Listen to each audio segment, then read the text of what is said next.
आज की वीडियो मैं शुरुआत करना चाहूँगा आप लोग से माफ़ी माँग करके कि आप लोग को मैं सॉरी बोलता हूँ और वो किस लिए वो आपको वीडियो में अंदर पता चलने वाली है, इसलिए वीडियो बहुत छोटी होने वाली है।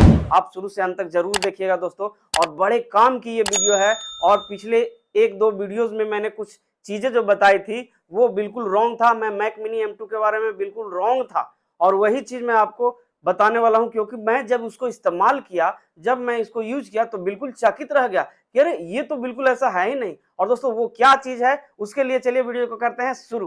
तो दोस्तों जो सबसे पहली चीज़ है वो है इसका DaVinci Resolve। जी हाँ, DaVinci Resolve 8 GB 256 GB वाला बेस वेरिएंट के लिए मैं आप लोग को बोला था कि इस पर अच्छा नहीं चलता है। पिछले वाले जो अपडेट चल रहे थे macOS Ventura का, उसमें संभवतः हो सकता है कि लैग वगैरह देखने को मिल रहा था और मैंने इसको इंस्टॉल भी किया था और शुरू भी किया था, लेकिन सफल नहीं हो पाया था। बहुत लैग वगैरह अटकता था, इसलिए छोड़ दिया था। लेकिन इस पार्टिकुलर अपडेट जो कि नया अपडेट आया है, लिंक आपको आई बटन में मिल जाएगा, आप जाकर के चेकआउट कीजिएगा। उस अपडेट के बाद एकदम चमत्कार हो गया, बिल्कुल कुछ लैग हो ही नहीं रहा। 3 से 4 वीडियो में इसको एडिट कर लिया, वो भी 4 के लेयर पर लेयर चढ़ा करके, और बहुत कुछ तो सीख रहा हूँ इस पर, क्योंकि DaVinci Resolve ऐसा सॉफ्टवेयर है जो कि आपको सीखते रहना है हमेशा। Mini mode, transaction, effect, VFX, बहुत सारी चीजें हैं और बिल्कुल ऑसम लेवल का ये एप्लीकेशन है, वो भी बिल्कुल फ्री ऑफ कॉस्ट।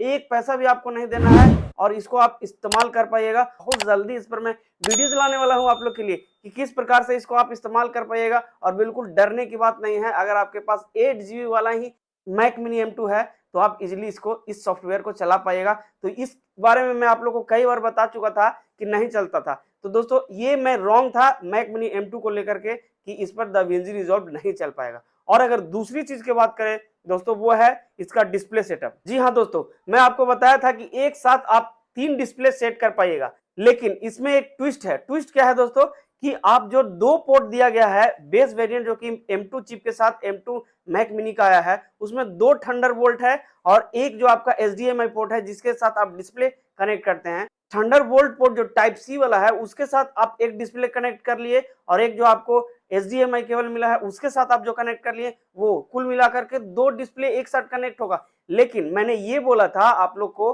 कि टाइप सी जो एक और बच गया उसके साथ भी एक और डिस्प्ले कनेक्ट कर पाइएगा। वैसा नहीं है दोस्तों, 2 थंडरबोल्ट जो है उसके साथ आप एक ही डिस्प्ले कनेक्ट कर पाइएगा। अब रही बात कि 3 डिस्प्ले कैसे कनेक्ट करेंगे, तो उसके लिए आपको डॉक स्टेशन या USB हब लेना पड़ेगा, तभी आप इसको कर पाइएगा। लेकिन ये जो दोनों दिया गया है थंडरबोल्ट, उसके साथ एक साथ आप नहीं कर पाइएगा। तो ये चीज के बारे में मैं रॉन्ग था। मैं जब इसको करके प्रैक्टिकली देखा तो बिल्कुल चकित रह गया कि बिल्कुल ये तो ऐसे है ही नहीं, इसके लिए तो आपको एक्स्ट्रा लेना पड़ेगा। और जब मैंने उसको डॉक स्टेशन को लगा करके या USB हब को मैं लगा करके चेकआउट किया, तब सपोर्ट किया। तो ये 2 बातें थी जिसके लिए मैं बिल्कुल रॉन्ग था, और ये बिल्कुल सच साबित होकर के बाय प्रैक्टिकली मैं आप लोग को बता दे रहा हूं।